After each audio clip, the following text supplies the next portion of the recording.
두 번째 시간 구원의 확신에 대해서 좀 알아보도록 하겠습니다. 우리는 참 많은 장례를 접합니다. 내 부모님이 돌아가시고 내 형제가 먼저 하나님 앞에 갈 수도 있고요. 우리는 참 많은 장례를 또 경험하고 또 장례를 치르게 됩니다. 근데 장례를 치를 때 평안히 가시는 분도 계시고 또 어떤 때는 참 두렵게 가시는 분도 계셔요. 왜 그럴까요? 평안히 가시는 분은 뭐겠습니까? 자기 안에 뭔가 확신이 있기 때문에 그런 거 아닙니까? 두려운 것은요, 죽음이 두려운 건 죽음 이유가 두렵기 때문입니다. 그래서 여러분, 오늘 우리가 두 번째 과로 배울 것은 구원의 확신.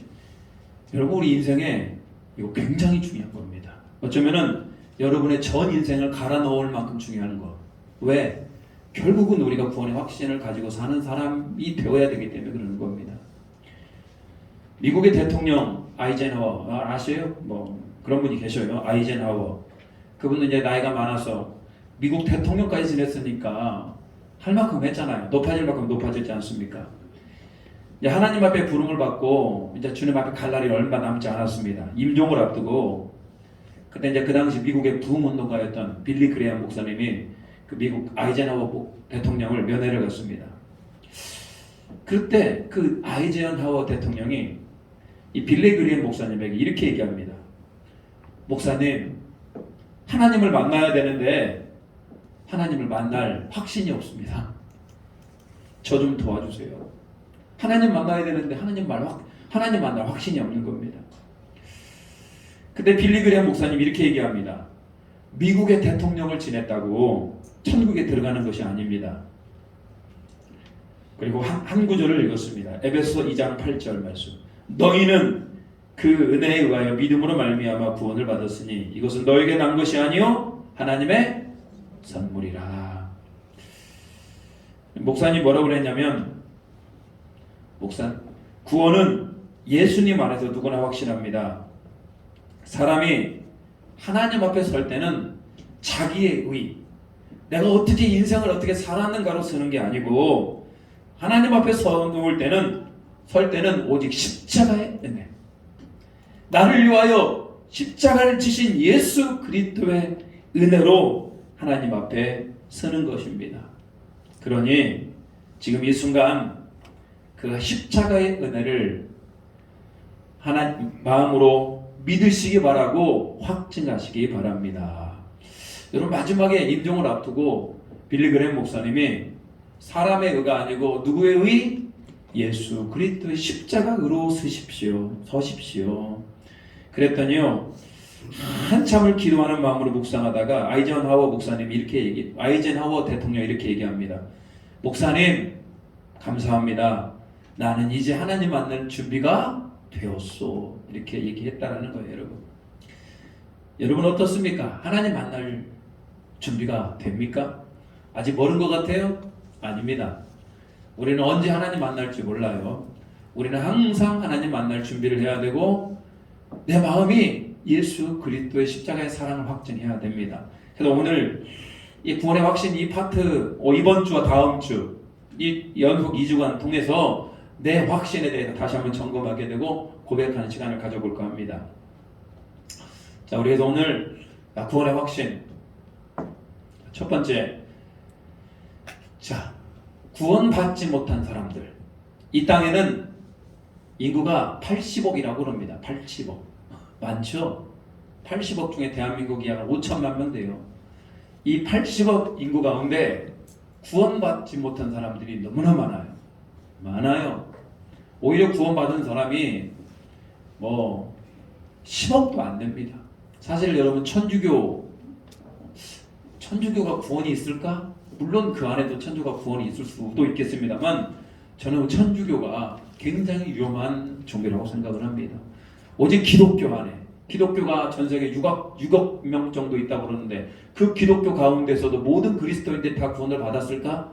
그러지 않다고 생각해요. 그러니까 여러분, 다 결국은 뭐냐? 구원받지 못한 사람들의 상태가 굉장히 많은 사람들이 있어요. 그 사람들이 어떤 상태인가? 첫 번째로 구원을 받지 못했기 때문에 그들이 영적으로 뭐했다? 뭐겠습니까? 영적으로 죽었다. 영적으로 죽었다. 에베소서 2장 1절 이렇게 나옵니다. 우리가 같이 한번 읽어볼까요? 에베소서 2장 1절 시작. 그는 허물과 죄로 죽었던 너희를 살리셨도다. 허물과 죄로 뭐했다? 죽었다. 여러분 우리 육신의 몸은 영원히 삽니까? 언젠가는 죽습니까?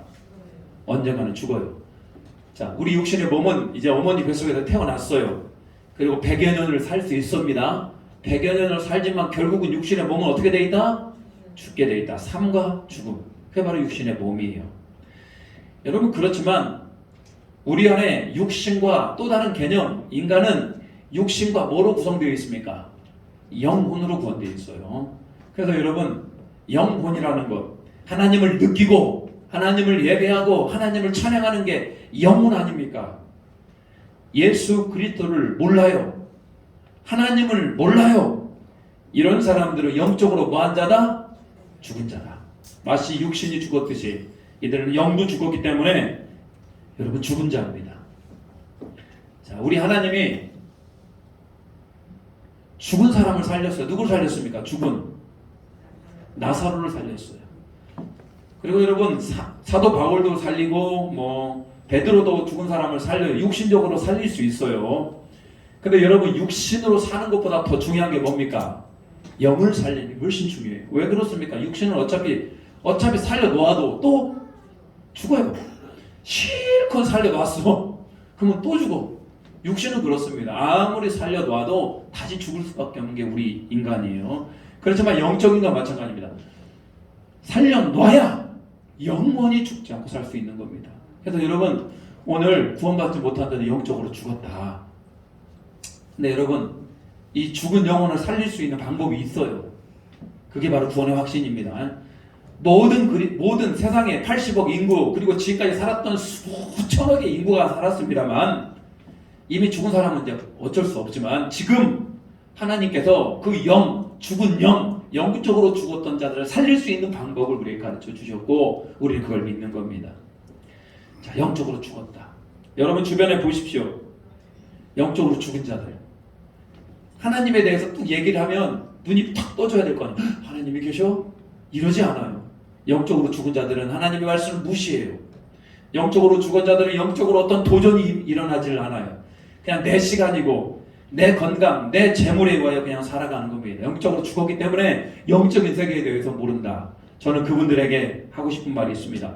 눈에 보이는 것이 전부가 아니다. 우리 한번 따라 보겠습니다. 눈에 보이는 것이 전부가 아니다. 하나님은 눈에 안 보여요. 그분은 우리를 영적으로 살리시는 분이에요. 근데 구원 받지 못한 자들은 영적으로 죽었기 때문에 그 하나님을 바라보지 못하는 겁니다. 자, 구원받지 못하는 자들 두 번째 특징. 자, 수고하고 무거운 짐을 지고 산다.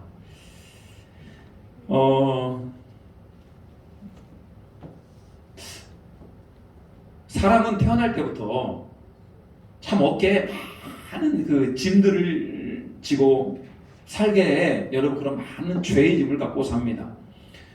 그래서 여러분 우리 인생이 가만히 보면요 참 수고할 때가 많아요. 어렸을 때부터 지금까지 살아가면서 많은 노동이라는 것들이 있습니다. 그리고 인생을 살면서 왜 그렇게 많이 슬퍼요? 우리는 슬픈 일을 참 많이 당합니다. 사람이 죽었을 때도 슬프고 사람이 병에 걸렸을 때도 슬프고 사람이 배신을 당했을 때도 슬프고 누군가로부터 상처를 받았을 때도 슬프고 인생 자체가 뭡니까? 고난의 연속이다. 아무리 하나님의 은혜 안에 들어있어도 우리는 여러분 늘 수고하고 무거운 짐을 지고 살아갈 수밖에 없는 겁니다.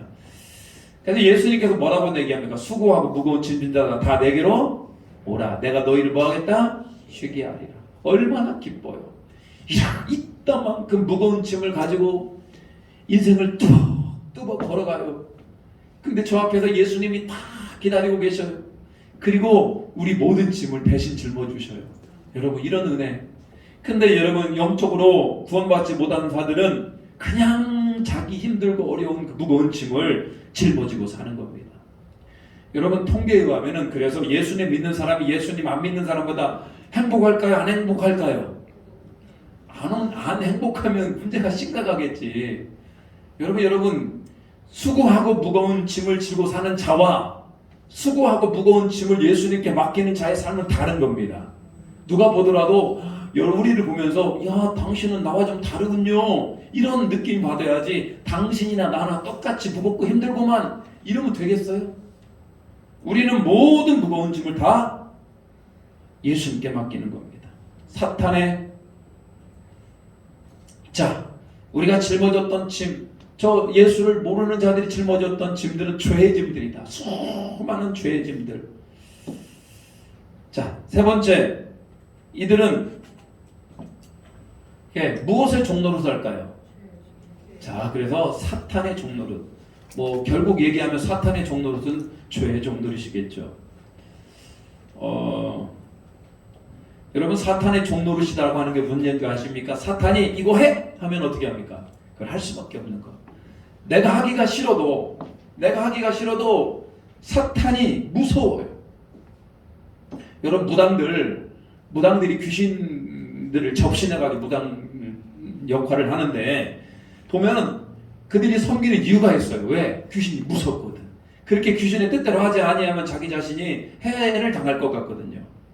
해코지를 당할 것 같은 겁니다.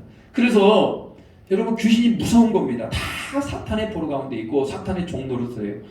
옛날에 여러분이 특별히 명심해야 될 게 있어요. 우리 달력에 보면은 이렇게 달력에 이런 날 써 있어요. 이사 가는 날.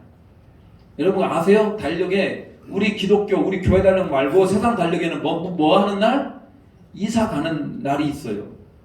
왜 그러겠습니까? 이게 다 사탄의 포로가 되었기 때문에. 그때 되면은 귀신들이 다 회의를 가고 방해를 안 한다고 그럽니다. 그래서 많은 사람들이 그 이사 갈 때 그 손 없는 날을 택해서 가요. 여러분 다 그건 누가 사탄의 뭐 하는 노릇이다? 종노릇 하는 것이다. 종노릇 하는 것이다. 우리는 사탄을 무서워하지 않습니다. 오히려 사탄이 우리를 무서워하죠. 우리 안에 누가 계시기 때문에? 예수 그리스도께서 계시기 때문에. 여러분 사탄의 포로로 살아가는 사람들이 이 땅에 얼마나 많은지 몰라요. 때를 따라 제사를 드리고 때를 따라 무당집에 가서 점을 보고 또 그들에게 부적을 써오고. 그런데 여러분 저는 이해가 안 가는 게 그리스도인들 중에서도 많은 사람들이 점을 보러 그렇게 간대요. 여러분 왜 점을 보러 갑니까? 하나님이 우리를 사랑하시고 우리를 만드시고 우리를 주관하시고 우리 인도하시는데 왜 귀신 앞에 가서 점을 봐요? 이거 말도 안 되는 겁니다. 이게 다 사단의 종노릇이다. 이름을 지을 때도 자녀들 이름을 지을 때도 철학관에 가서 이름을 지어요. 사람은 이름을 잘 지어야 그 인생이 펴집니까? 그런 말도 안 되는 소리가 다 사탄의 종노릇이다. 사탄의 종으로 우리는 사탄의 종노릇이 하면 안 됩니다. 사탄을 우리는 눌러서 밟아서 사탄을 무력화시킬 만큼의 우리는 우리 안에 능력이 있는 겁니다. 자, 어린 아이 시절에는 귀신이 무섭기도 해요. 귀신 무섭다. 근데 여러분 우리가 예수 그리스도를 믿고 하나님을 알아가면 알수록 귀신이 나를 미혹하고 귀신이 나를 넘어뜨리려고 사탄 마귀가 나를 공격해도 나는 하나님이 지키고 계신다. 나는 예수 그리스도의 능력이 있다. 여러분 믿으시길 바랍니다. 악한 것이 우리를 건들지도 못할 거예요. 건들지도 못해. 그렇지만 여러분 구원을 받지 못한 자들은 그렇게 사단이 두려운 겁니다. 점을 봤는데 점에서 점괘가 안 나왔어요. 잘 안 나왔어요. 그러면 그렇게 그게 두려운 겁니다. 두려워하지 마시기 바랍니다. 그거 다 사탄의 속임수다. 네 번째, 구원받지 못한 자들은 하나님 나라를 유업으로 받지 못한다. 하나님의 나라는 뭡니까? 천국. 여러분 구원받지 못하면 결국 어디 못 갑니까? 천국 못 가요. 천국 못 간다는 건 어디 간다는 얘기예요? 지옥 간다는 거예요. 천국과 지옥밖에 없어요. 죽음 이후에는 천국 아니면 지옥이에요. 그 중간 단계 없어요. 천주교에서는 자꾸 그 중간 단계가 있다고 얘기합니다. 연옥이라고 그러죠. 연옥. 천주교에서는 그 중간 단계 연옥이 있다고 얘기해요. 그리고 거기에서 고통을 당하고 수천 수백 년의 시간이 흐르면은 다시 그걸 천국으로 올라간다고 얘기합니다. 새빨간 거짓말이에요. 그것도 사탄의 종노릇이에요. 성경 어디에 그런 얘기가 있어요? 오늘 네가 나와 함께 낙원에 있으리라. 너는 쫓겨 바깥으로 쫓겨 슬피 이를 갈며 슬퍼할 것이다. 여러분, 천국 아니면 지옥, 구원 아니면 구원받지 못한 겁니다. 그래서 여러분, 구원받지 못한 자들은 하나님의 나라 천국을 갈 수 있다 없다? 없다. 그럼 어디 갑니까 이 사람들이? 자, 죽음 이후에 좀 길어요. 뭘까요? 지옥을, 성경에서는 지옥이라는 말도 씁니다만 그것보다 더 노골적인 말을 쓰네요. 자, 불과 유황, 못. 지옥에는 뭐가 가득하다? 불. 근데 그 불도 그렇게 뜨겁다는 무슨 불? 유황불못. 유황못에 유황불. 여러분, 이게 바로 여러분 구원받지 못한 자들이 가는 거예요. 한번 그런 코스가 있으면 좋겠어요. 지옥 견학 코스. 한번 갔다 와서 보고 오면은 정신 바짝 차리지 않을까요? 실제로 갔다 오신 분도 계세요, 지옥을. 근데 그분들이 하는 얘기가 다 맞는 건 아닐 건데, 지옥에 가봤더니 뭐 여러 가지 막 이런 막 끔찍한 얘기들을 간증하고 그렇습니다만, 대개 반응은 똑같아요. 너무 무서워서 다들 떱니다. 여러분, 지옥은 단순히 불과 유황못 아니에요. 사람이 참을 수 없는 고통과 참을 수 없는 슬픔의 연속이다. 근데 여러분, 그 문제는 뭐냐면 저게 끝이 아니에요. 저게 영원히. 그래서 여러분, 지옥 설교할 때마다 이거 참 안타까운 게 뭐냐면, 지옥에 가면 어떻게 하나? 방법이 없는 거예요. 방법이 없어. 그래서 여러분, 우리 살아생전에 하나님 우리 주신 기회 때 열심히 전도해야 되고, 살아생전에 열심히 주님을 믿어야 되는 겁니다. 자, 여러분, 영적으로 죽은 사람, 수고하고 무거운 짐을 막 살아요. 옆에서 보면요, 뭔가 인생을 막 살아보려고 하는데 왜 그렇게 잘 안 풀리고 복이 없는지 모르겠어. 구원받지 못한 사람들 가만히 보면, 그리고 그 마음에는 평안이 없고 늘 고민과 걱정과 근심투성이, 하는 집마다 사단의 종노릇하고 있고요. 그리고 그렇게 열심히 힘들고 어렵게 눈물 흘리면서 인생을 살아봤는데 그들의 마지막은 천국이 아니고 지옥이에요. 이런 총체적 난국이 어디 있어요? 이 땅에서도 힘들고 죽음 이후에도 힘들어. 이 말이 안 되잖아. 여러분, 그런 인생 정말로 저주받은 인생이고 정말로 슬퍼할 만한 인생이고, 이 땅 가운데 여러분 이 영적 비밀을 알고 있다면 우리 외쳐야 됩니다. 당신 영적으로 죽었고, 당신 하나님 나라를 유업을 얻지 못하고, 당신 불과 유황못이 기다리고 있다. 우리는 이렇게 외쳐야 됩니다. 혹시 여러분 안에 이런 상태는 아닙니까? 내가 막 죽은 것 같아. 아니, 옛날에는 그래도 믿음이 있었는데 갈수록 내가 영적으로 죽어가는 것 같아. 갈수록 인생이 수고고 무거운 짐 가운데 있어요. 하나님 나라도 확신이 없어. 천국에 대한 확신도 없어. 여러분, 그런 분들 안 계셔요? 여기까지만 들으면 여러분 고민하고 끝날 겁니다. 그렇지만 오늘 지금부터 한번 들어보시고 지금 이 순간에 우리가 다시 한번 구원의 확신을 가지면 되는 겁니다. 자, 구원 받으면 어떻게 되는가? 지금 구원받지 못한 사람들 얘기예요. 그러면 이제부터는 구원 받는 사람들 얘기를 해보겠습니다. 구원 받으면 어떻게 되느냐? 구원 받는 방법에 대해서는 이제 나중에 설명을 하고, 구원 받으면 어떻게 되는가? 첫째, 우리의 모든 죄가 어떻게 된다? 해결이 된다. 여러분, 우리는 죄로 인하여서 어마어마하게 무거운 죄의 짐을 얻고 삽니다. 철로역정에 보면은, 그 철로역정에 보면 그 저천성을 향해서 가는 그 주인공이 막 이렇게 큰 무거운 짐을 지고 가요. 여러분 그 짐이 뭡니까? 수고고 무거운 짐. 그게 바로 죄의 짐, 인생을 살아가는 고통과 눈물의 짐. 여러분 그 짐을 뚜벅뚜벅 메고 우리는 천성을 향해 가는 겁니다만, 여러분 우리가 예수 그리스도를 만나게 되고 우리가 하나님을 만나게 되면 우리 죄의 짐이 어떻게 된다? 죄 문제가 해결이 되는 겁니다. 여러분 이게 바로 구원이다. 죄 문제. 요한일서 1장 9절 한번 같이 한번 읽어볼까요? 요한일서 1장 9절 시작. 만일 우리가 우리 죄를 자각하면 그는 미쁘시고 의로우사 우리 죄를 사하시며 우리를 모든 불의에서 깨끗하게 하실 것이다. 우리 인생의 모든 문제, 영적으로 죽은 문제, 수고하고 무거운 짐을 지는 문제, 사탄의 종로로 나는 문제, 그래서 죽음 이후에 불과 유황모색하는 근본적인 문제, 우리 안에 뭐가 있기 때문에? 죄가 있기 때문에. 그러니까 누구도 부인할 수가 없습니다. 죄의 삭은 사망이요 그 위에는 심판이 있으리라.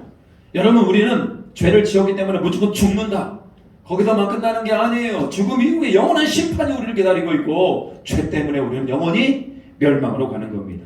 그렇다면 여러분 구원받은 자는 일단 뭐부터 건드려야 돼? 죄부터 건드려야 돼. 죄부터. 여러분 우리는 구원받는 자는 반드시 죄의 문제가 해결이 되는 겁니다. 여러분이 태어날 때부터 지었던 죄, 그리고 주님 나라 갈 때까지 지었던 모든 죄, 그 죄의 양을 한번 지어볼까요? 얼마나 많을까요? 오늘 하루도 우리가 지었던 죄들 많이 있지 않습니까? 누구를 향하여 험담했던 것도 다 죄가 될 것이고, 내가 누구를 미워했던 것들, 시기와 질투했던 것들, 음란한 마음을 품었던 것들, 교만한 것들, 내 말 한마디 한마디가 다 죄입니다. 그런 모든 죄로 인하여서 우리는 죄값을 치르게 돼 있어요. 그래서 여러분 구원받은 자는 반드시 죄의 값을, 죄의 문제가 해결되게 돼 있다. 여러분 우연은 없습니다. 우연히 천국 가요? 어떻게 재수가 좋아서 천국 가요? 그게 아니고 반드시 천국을 가기 위해서는 내가 뭐 문제가 해결이 돼야 된다? 죄 문제가 해결이 된다. 여러분 꼭 기억하십시오. 내 안에 무슨 문제? 죄의 문제가 해결이 되어야 된다. 그래서 구원받은 자는 반드시 죄의 문제가 해결이 되어야 되는 겁니다. 여러분이 구원의 확신이 있기 위해서는 여러분 안에 죄의 문제가 해결이 돼야 돼요.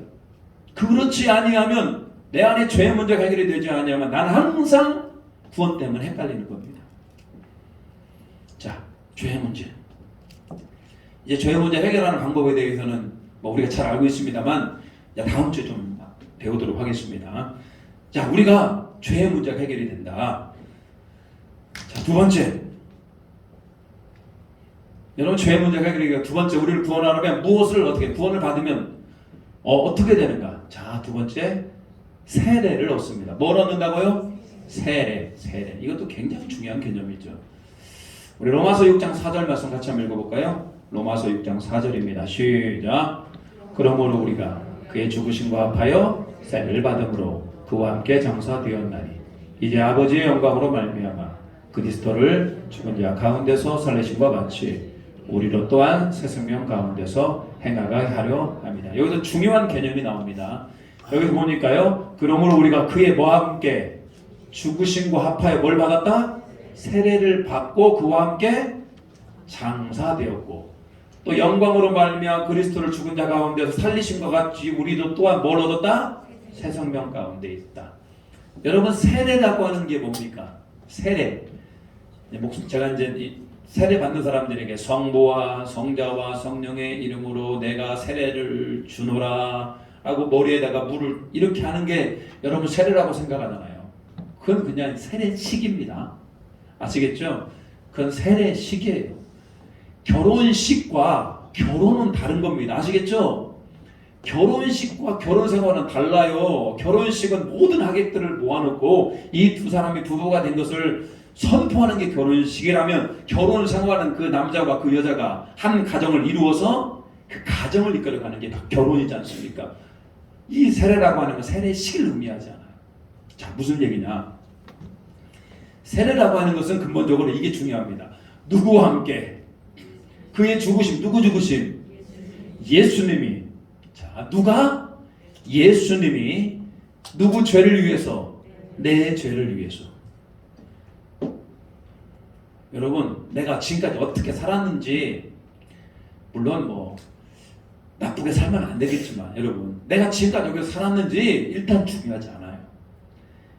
내가 어떻게 살았든지, 어떤 죄를 지었든지, 어떻게 망나니로 살았든지, 다른 사람을 괴롭히며 살았든지, 이제 지금까지는 내가 죄 가운데 살았어요. 근데 몰랐어. 그런데 이제 그것을 죄임을 깨닫고 예수님이 나의 죄를 위하여 십자가에 못 박혀 죽으신 것 같이, 예수님이 십자가에 못 박혀 죽으셨어요. 나도 함께 십자가에 뭐 하는 거? 죽는 거. 여러분, 세례라고 하는 사건은 예수님만 죽는 게 아니고 누구도 함께 죽습니까? 나도 함께 죽는 겁니다. 왜 내가 죽습니까? 내가 지금까지 죄를 지었던 그 인간이 아니고 나는 이제 새로운 인간이 되어야 되겠다. 여러분, 사람이 어떻게 변할까요? 사람이 잘 변할까요? 내 남편이, 내 아내가 잘 변합니까? 잘 안 변할 수 있잖아요. 근데 여러분, 한 번은 변하셔야 돼요. 사람은 잘 안 변해요. 내 남편, 내 아내, 심지어 내 자녀들을 키워봅니다만 잘 안 변해요. 근데 여러분, 한 변은 변하셔야 돼요. 너 어디 앞에서? 십자가 앞에서는 변해야 돼요. 왜? 예수님이 죽었던 것처럼 나도 뭐 할 사건? 죽어야죠. 이 사건을 분명히 경험한 자들은 저 말을 이해를 합니다. 내가 예수 그리스도와 함께 십자가에 못 박히기 전, 후 내가 분명히 뭐 했기 때문에? 달라졌기 때문에. 그래서 여러분, 이건 어떻게 보면 굉장히 중요한 여러분 우리의 믿음의 확신에, 구원의 확신의 근거가 됩니다. 내가 누구와 함께 십자가에 못 박혔다? 예수님과 함께 십자가에 못 박혔어요. 그렇지만 예수님과 못 박혔지만 예수님을 죽은 자 가운데 살리신 것 같이 우리에게도 뭘 주셨다? 새 생명을 주셨다. 내가 예수님과 함께 못 박혔지만 나에게도 뭘 주셨다? 새 생명을 주셨다. 할렐루야. 여러분, 이게 바로 뭐다? 세례다. 모든 구원 받는 자들에게는 세례의 은혜가 있어요. 세례의 은혜. 예수 그리스도와 함께 십자가에 못 박히는 거예요. 그리고 예수 그리스도와 함께 살아나는 겁니다. 그래서 이 갈라디아서 2장 20절을 뭐라고 해요? 내가 그리스도와 함께 십자가에 못 박혔나니 그런즉 이제는 내가 사는 것이 아니요 오직 내 안에 그리스도께서 사시는 것이라. 내가 십자가에 못 박혀요. 여러분, 사람이 죽으면 자기 자존심이란 게 있어요, 없어요? 없죠. 죽었는데 뭔 자존심이야? 죽었는데 성질이란 게 있습니까, 없습니까? 없어요. 죽고 난 뒤에 내 안에 누가 사십니까? 예수님이 사시는 거예요. 이제 내가 육체 가운데 사는 것은 나를 위하여 자기 자신을 버리신 하나님을 아는 믿음 안에서 사는 것이라. 내 안에 누구를 믿고 예수님을 믿고 예수님을 주인 삼아 살아가는 거. 이게 바로 뭐다? 세례라는 거예요, 여러분. 사실 여러분, 죄 문제 해결, 세례, 여러분, 이게 바로 구원으로 받은 자입니다. 세 번째, 구원을 받으면 누구의 자녀가 됩니까? 하나님의 자녀예요. 요한복음 1장 12절 말씀 같이 한번 읽겠습니다. 시작. 영접하는 자, 곧 그 이름을 믿는 자들에게는 하나님의 자녀가 되는 권세를 주셨습니다. 누구를 영접하는 자? 예수 그리스도가 나의 죄를 위하여 십자가에 못 박혀 죽으셨어요. 그걸 믿는 자는 누구의 자녀가 된다? 하나님의 자녀가 된다. 그러면 여러분, 예수님 믿기 전에 구원받지 못한 상태는 누구의 자녀입니까? 무슨 자녀? 사탄의 자녀. 우리는 그걸 좀 더 과격하게 뭐라고 얘기합니까? 마귀새끼. 마귀새끼라고 얘기해요. 그럼 그렇게 얘기하면 그들도 기분 나쁘겠죠. 더 성경에 더 심각한 표현이 있어요. 본질상 진노의 자녀. 야, 여러분, 본질상 태어날 때부터 그냥 우리 진노의 자녀, 하나님께 진노 가운데 놓여있다 이 말이에요. 이러면 그렇게 본질상 진노의 자녀였고 마귀새끼였는데 우리가 누가 됐다? 하나님의 자녀가 됐다. 마귀새끼라고 하면 기분 나쁘겠죠? 사탄의 자녀. 여러분, 이것이 우리끼리의 표현이 아니고 성경에 나오는 표현이에요. 아시겠죠? 원래는 본질상 진노의 자녀였다. 그런데 우리가 구원받은 자는 누가 된다? 하나님의 자녀가 된다. 여기까지만 얘기해도 여러분에게 두 개를 택하라고 해보십시다. 여러분 구원 받지 못하는 쪽에 설 겁니까? 구원 받은 쪽에 설 겁니까?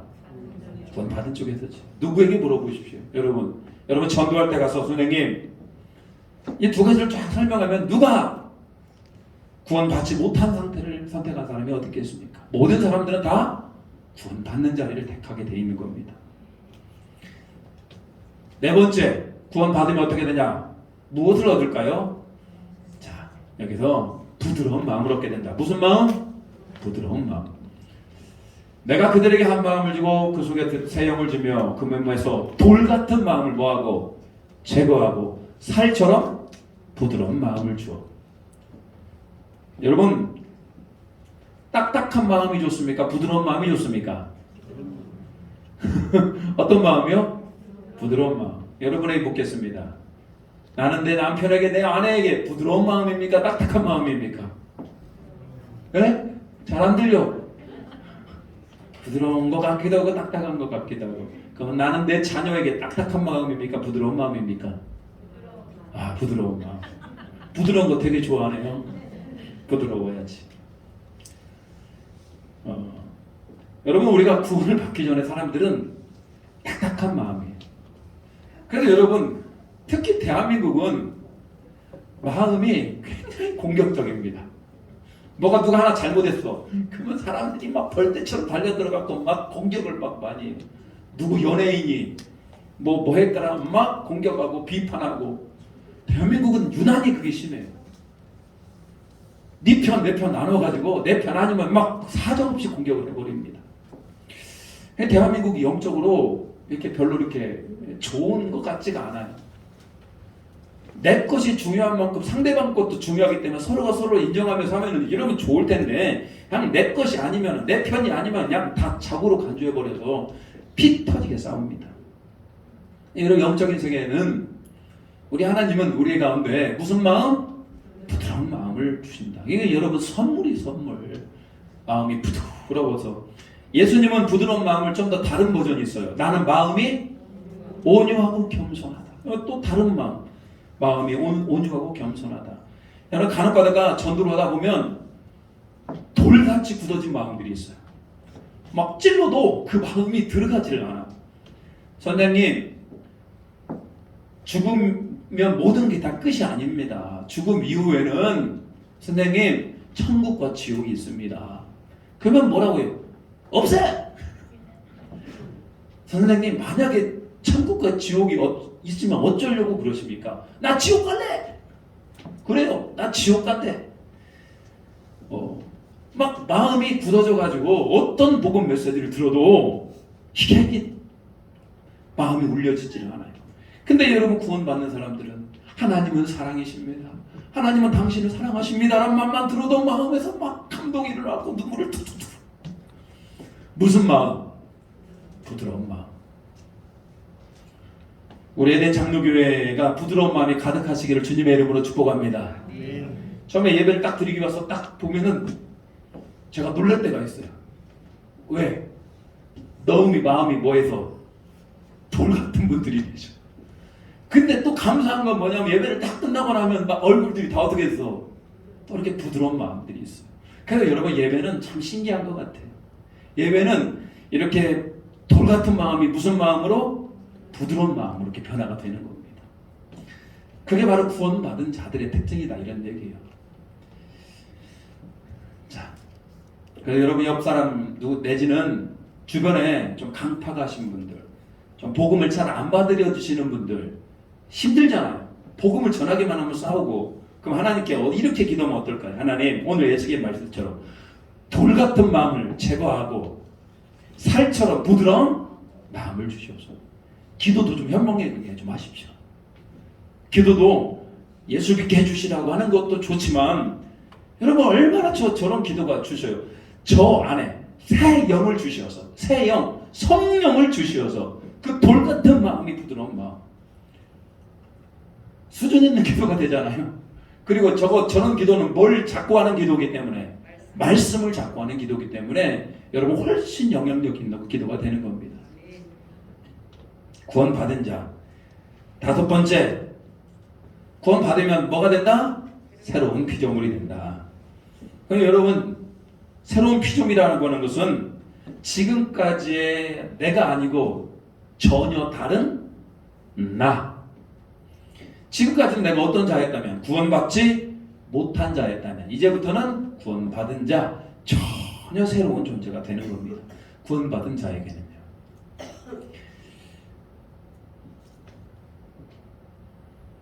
어떻습니까, 여러분?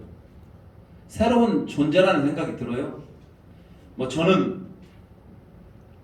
저는 제가 예수 그리스도를 어렸을 적부터 믿었다고 생각을 했어요.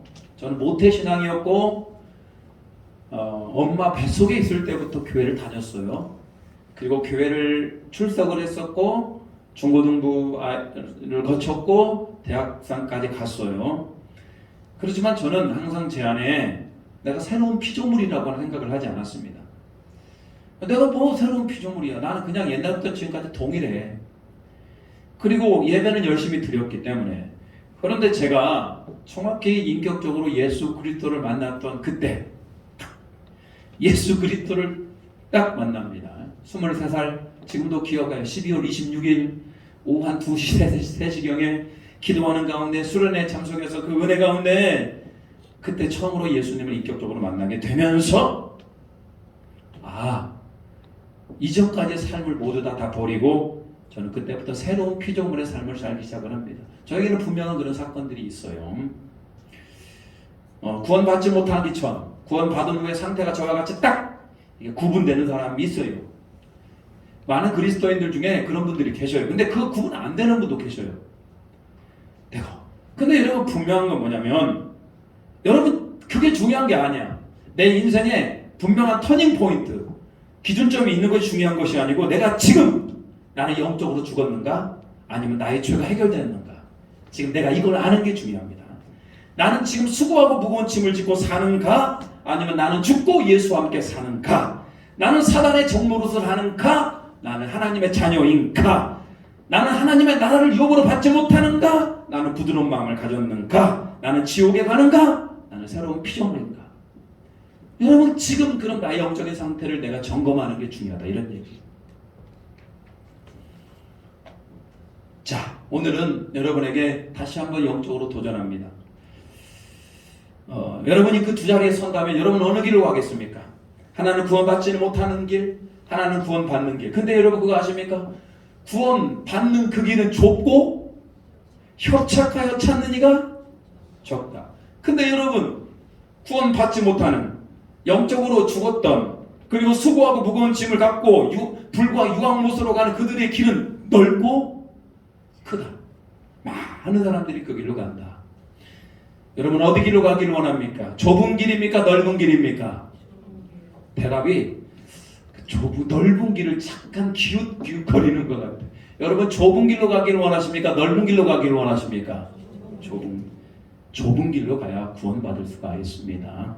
오늘 구원의 확신에 대해서 1번, 2번하고 다음 주에 그러면 예수 그리스도와 함께 우리의 구원에 대해서 한번 깊이 생각해 보도록 하겠습니다. 다음 주 너무 중요합니다. 결석하지 마십시오. 오후 찬양 예배는 여러분이 공부한다. 오후 찬양 예배는 여러분들이 훈련받는다. 오후 찬양 예배는 여러분이 여러분을 점검한다. 생각하시고 꼭 참석하시기 바랍니다. 한 1년 뒤에 여러분이 얼마나 주님 앞에 단단히 섰는지를 다 깨닫게 될 것입니다. 우리 한번 기도하겠습니다. 어떻게 기도합니까, 여러분?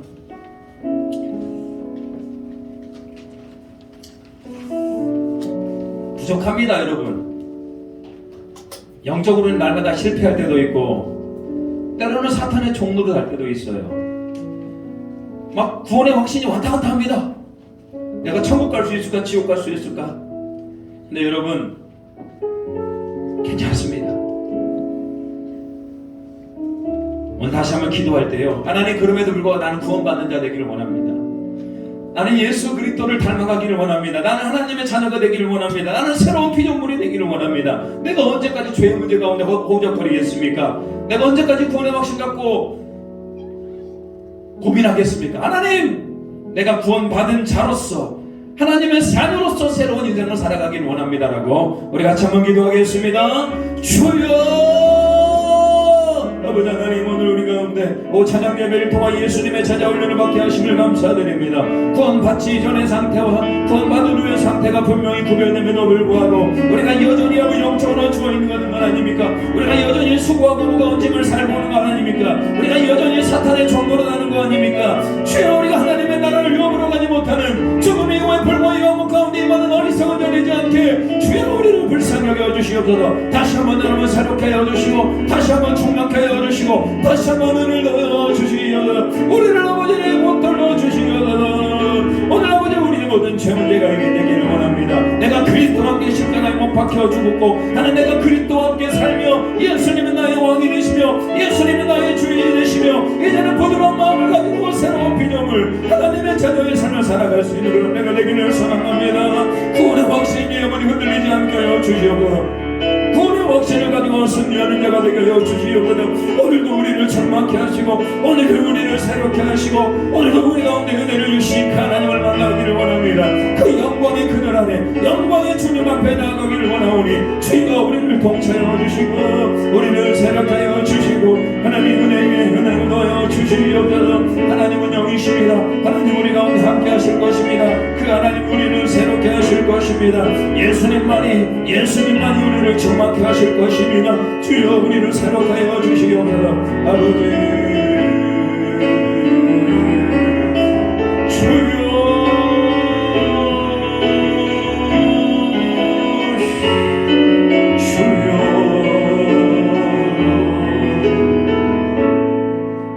하나님, 성경은 분명히 구원받지 못한 상태와 구원의 상태를 구분하고 있습니다. 하나님, 우리는 영적으로 죽었던 자이고 사탄의 종로로 다했던 자였지만 우리가 예수 그리스도를 믿음으로 죄 문제가 해결되게 하시고 예수님과 함께 죽고 함께 살며 새로운 피조물이 되게 하심을 감사드립니다. 구원의 확신이 흔들리지 않게 도와주시옵소서.